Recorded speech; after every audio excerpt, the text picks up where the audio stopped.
Hello, beautiful people. This is yours truly, Christine, with Exhibit Africa Inc. I'm glad to be back here today to share some more interesting facts about another beautiful country from the continent of Africa. But before I start off, I just want to remind you that if you've missed my previous series from my previous videos about other beautiful countries, I would suggest that you go back and check for your favorite countries. We started off with letter A. Right now we are on letter R for Rwanda, which is the only African country that has a letter R. So today's fun and interesting facts by courtesy of Exhibit Africa Ubuntu Initiative, compiled by everyculture.com, read to you by yours truly, Christine.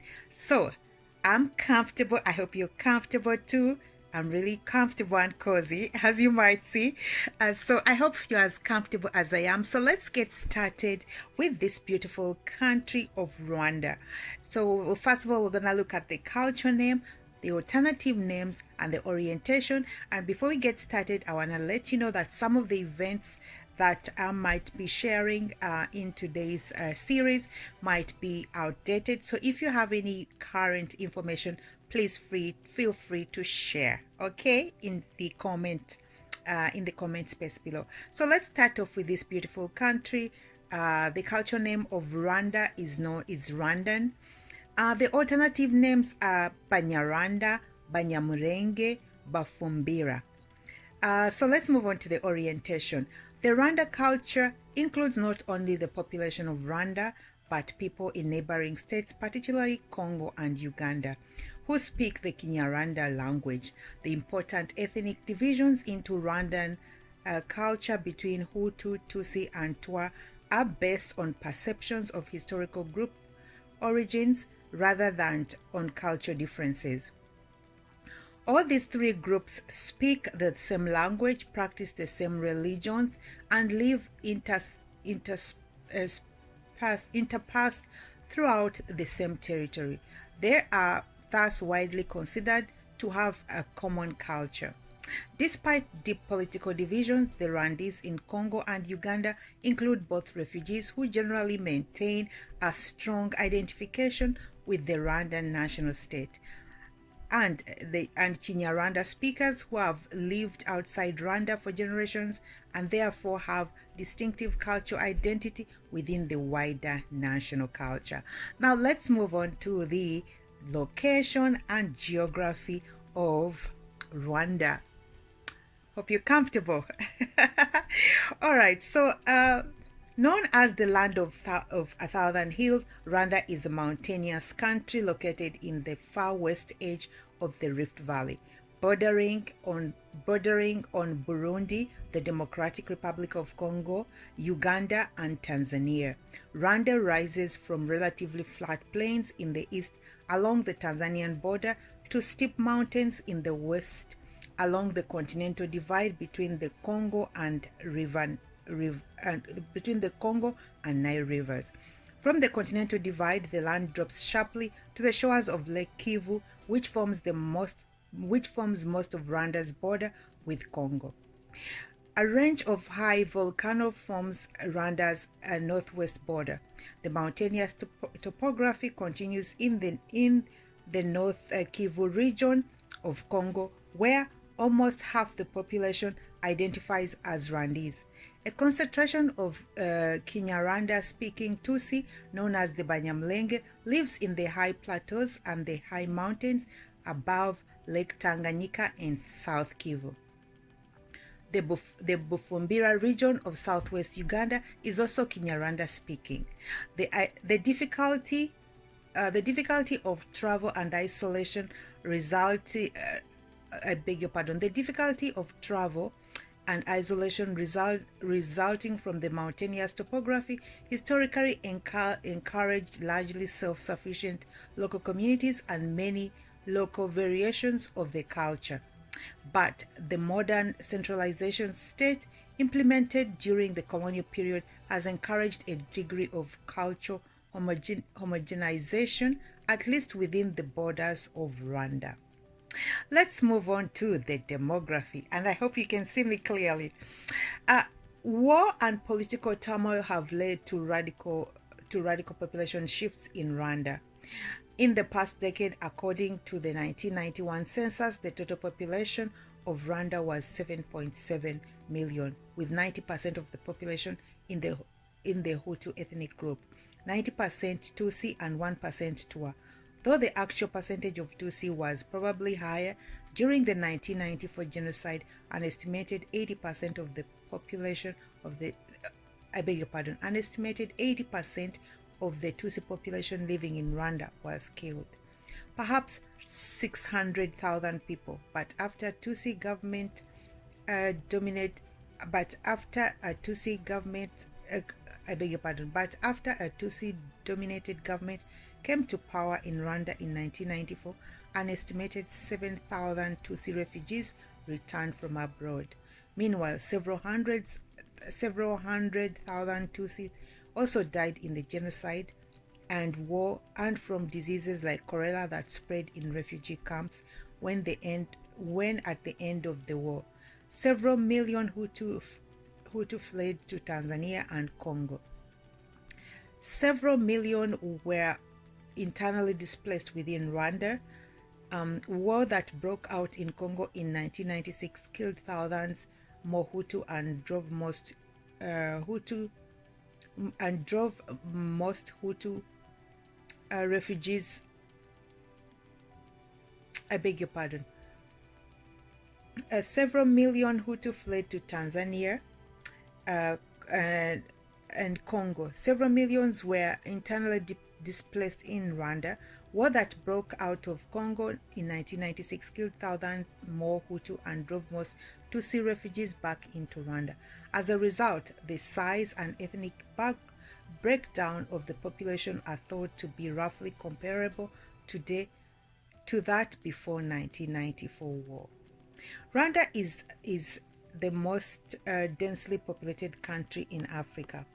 Prior to the 1994 war, Rwanda was among the most rural countries in the world, but the war precipitated rapid urbanization, with many refugees choosing not to return to their rural homes, but to settle instead in the cities, primarily in Kigali. Let's look at the linguistic affiliation. Kinyarwanda is a unifying factor within Rwanda, since it's spoken almost universally, closely related to Kirundi, spoken in Burundi, Mashi, spoken in South Kivu region or Congo, and Kiha, spoken in southwest Tanzania. Kinyarwanda is a Bantu language. Less than 10% of Rwandan population also speaks French, and a small portion speaks English, primarily refugees returned from Uganda and Kenya. Kinyarwanda is the primary cultural identifier for Rwandans living outside Rwanda. Let's look at the symbolism. Historically, Rwanda's three ethnic groups have been identified with distinct aspects of the economy: the Tutsi with cattle, the Hutu with land, and the Twa with forests. Each group has distinctive roles in the public rituals, and each group had a distinctive mode of dress. The monarchy served as an important identifying symbol representing the interests of three ethnic groups. Hutu and Tutsi also were linked together throughout much of the territory in a system of cattle vassalage, in which Tutsi patrons provided cattle to Hutu clients.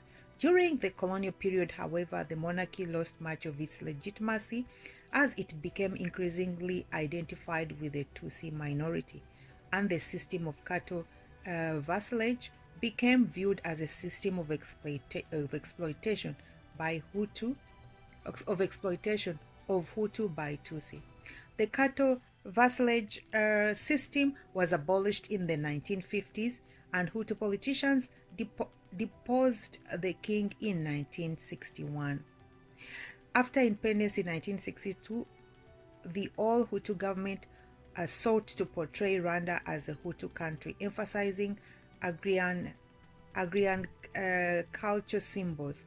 Christianity became an important source of national symbols, with almost all national leaders openly identifying as Christians, the large majority as Catholic. Since the Tutsi retook power in 1994, historic symbols such as cattle have been revived, and strong political faction has called for reinstallation of the monarchy as a means of reunifying the country's ethnic groups.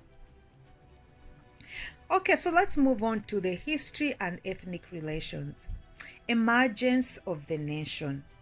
Rwanda traces its origins to one of the many small kingdoms that emerged in the Great Lakes region of Central Africa beginning 500 years ago. Land pressures throughout the densely populated region encouraged increasing political centralization, particularly among cattle-raising people, who feared the loss of pasture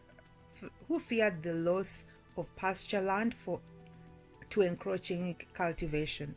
The Kingdom of Rwanda was founded in the 16th century in what is today's Eastern Rwanda, then moved west to modern Central Rwanda, where it developed a unifying social system and a strong army and began to expand, incorporating neighboring kingdoms and chieftaincies throughout the Conquest for All Alliance.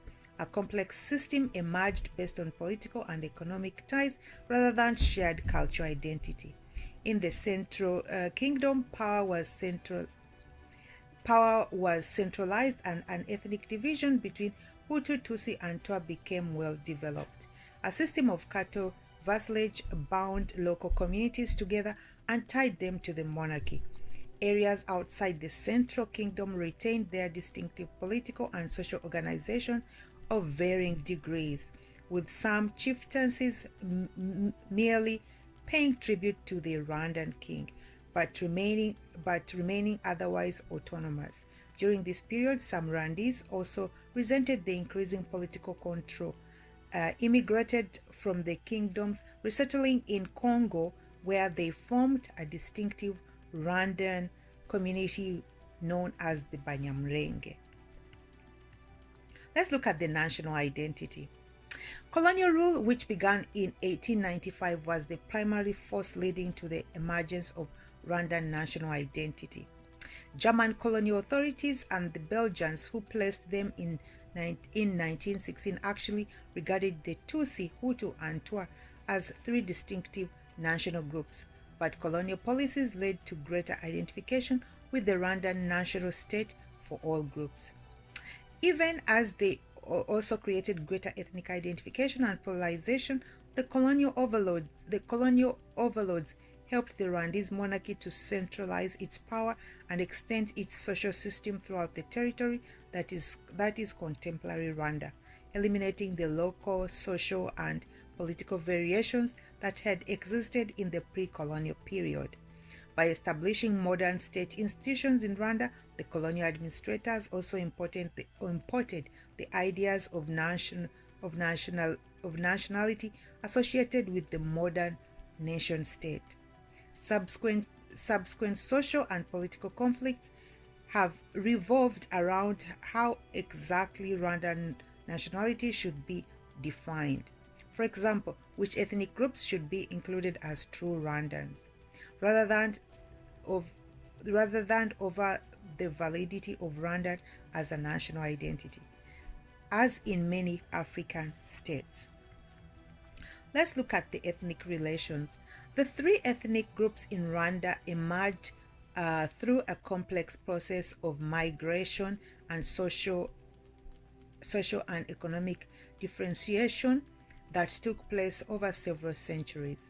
Tradition holds that Twa were the original inhabitants. Hutu came second in a wave of migration from the west, and the Tutsi came much later from the northeast.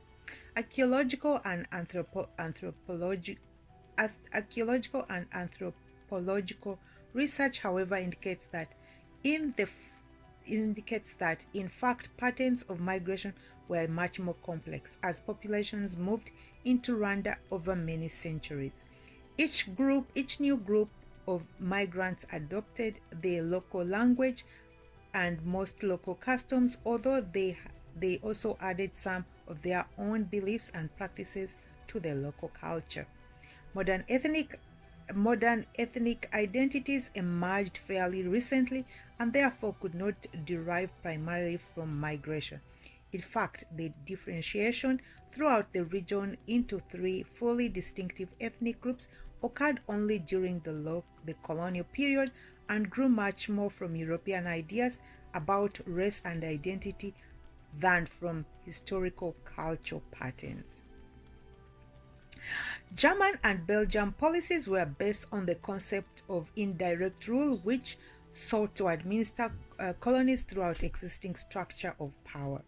Colonial administrators mistakenly believed power in Rwanda to be organized primarily along ethnic lines, and thus they instituted policies that subjected the Hutu and favored the Tutsi, whom they saw as the natural leaders.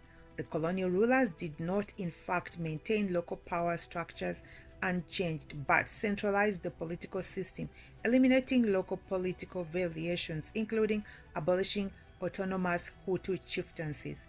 In strengthening the rule of the Rwandan monarchy throughout the territory, the colonials and their Tutsi allies in the royal court helped to extend the culture of central Rwanda to the rest of the territory. Many of the myths, practices, and beliefs of central Rwanda were spread to the rest of the territory, as were the system of Kato's vassalage and clear distinction between Hutu, Tutsi, and Twa. The northern region of the country, which was least integrated and pre-colonial Rwanda, has remained somewhat politically distinct from the rest of the country, and competition between the north and the rest of the country has remained an important political factor. With the establishment of colonial borders, some Kinyarwanda-speaking people were situated outside Rwanda. The Rwanda populations in Bufumbira in southwest Uganda and the border regions of North Kivu, as well as the Banyamulenge population in South Kivu, had little connection to the Rwandan court even before the colonial rule. Under separate colonial authorities, these groups developed distinctive cultural identities, even as the populations of Uganda and Congo associated them with Rwanda. Meanwhile, thousands of Rwandese migrated to Congo and Uganda for economic purposes, creating large Rwandan communities with a strong identification with Rwanda in places such as Masisi in North Kivu.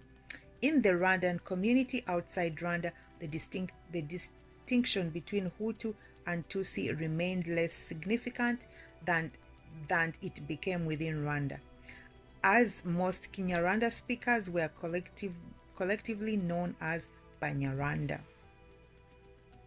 With Rwanda, the myth that Tutsi were a distinctive race that arrived recently and established its dominance over Hutu and Tutsi throughout conquest came to be embraced by most of the population.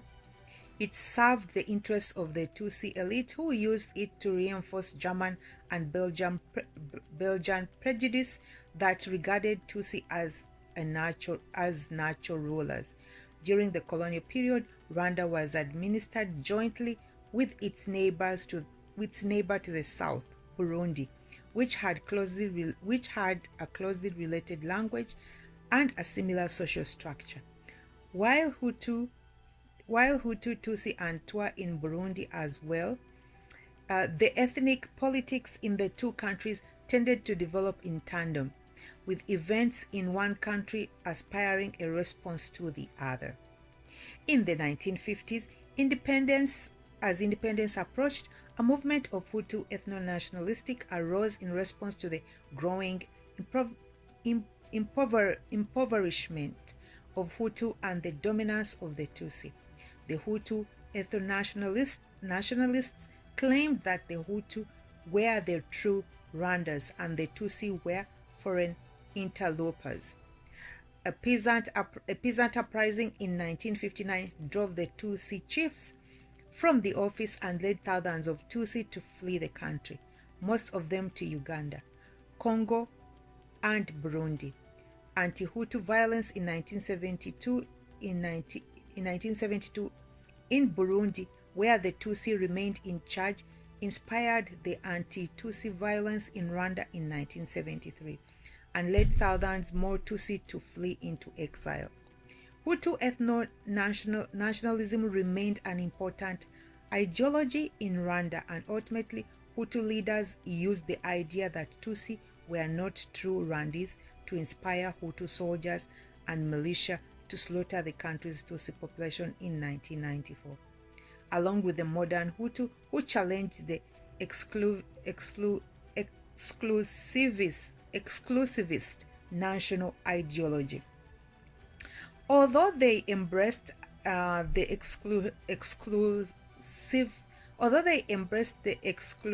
exclusivity notion of identity during this colonial period, Tutsi since independence have sought to promote a more inclusive conception of national identity than regards Hutu, Tutsi, and Twa as one nationality. In 1990, Rwandan Patriotic Front, a group of Tutsi refugees based in Uganda, invaded northern Rwanda to attempt to force the government to allow Tutsi refugees to return to Rwanda. Although hundreds of thousands of Tutsi were killed in the 1994 genocide, in part because Hutu were frightened by the invasion. The RPF was ultimately successful in the battlefield, and in July 1994 they took control of the country. The current dominated government now promotes a multi-ethnic idea of Rwandan national identity. Let's move on to urbanization, culture, and the use of space. Rwanda is among the most rural countries in the world. Most people live in individual family compounds surrounded by banana groves and fields and scattered across the hillsides. The hill, the collection of families living in a single hill, has historically been the central social and political unit. Each hill has a chief who linked the population to the monarchy. Although the chieftaincies were abolished in the 1960s, the new administration units generally preserved the hill divisions.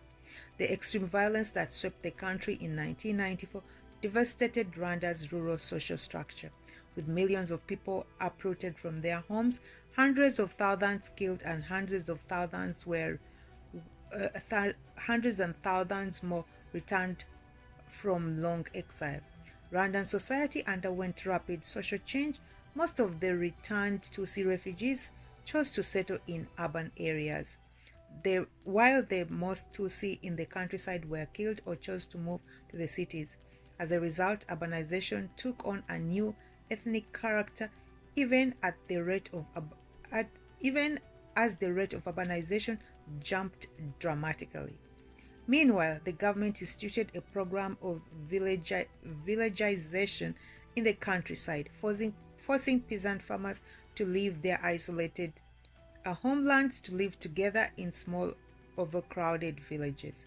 While the government claimed that these villages were intended to facilitate the administration of social services, many critics believed that the program was designed to facilitate social control. Let's move on to the food and economy. Food in daily life. Rwandan food is quite simple, with beans, bananas, sweet potatoes, sorghum being the most common food. Dairy products are also widely consumed, particularly a traditional drink of curdled milk. Those who can afford to do so eat meat, primarily beef, goat, chicken. Sorghum and banana beers are common as well. Rwandans traditionally eat food in public settings only for ceremonial purposes. but otherwise eat only in their home. In recent years, the taboo on eating in public has diminished significantly, and restaurants have appeared in most urban areas. While the system of clans has diminished sharply in importance in Rwanda, most Rwandese still will not eat the totemic animals associated with their clans. Food customs at ceremonial occasions. Important occasions in Rwanda always involve the ceremonial consumption of alcohol and food, but full meals are never served. People in attendance at a wedding or funeral are normally served a piece of meat and something else to eat, usually a roasted potato. A pot of sorghum beer is placed in the center for the room with numerous reed straws, and participants come forward to partake. Carabashes of banana beer are passed through the crowd.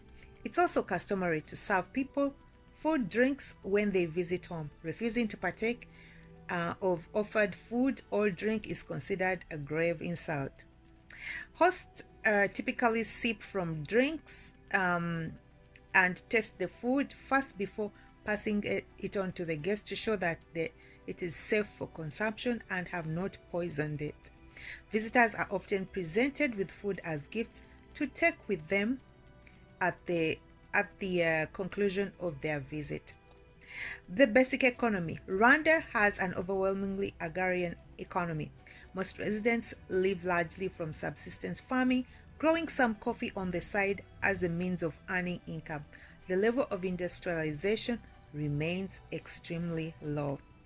Let's look at the land tenure and property. Most Rwandans own the land that they work. Traditionally, all land was formerly held by the king, and the rights of the land were distributed to subjects by the local chiefs.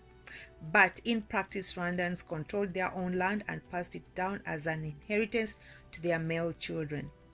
Private land ownership was formalized during the colonial period and continued as a general practice. Overpopulation and related poverty has led to land accumulation by a limited elite and emergence of a class of landless poor.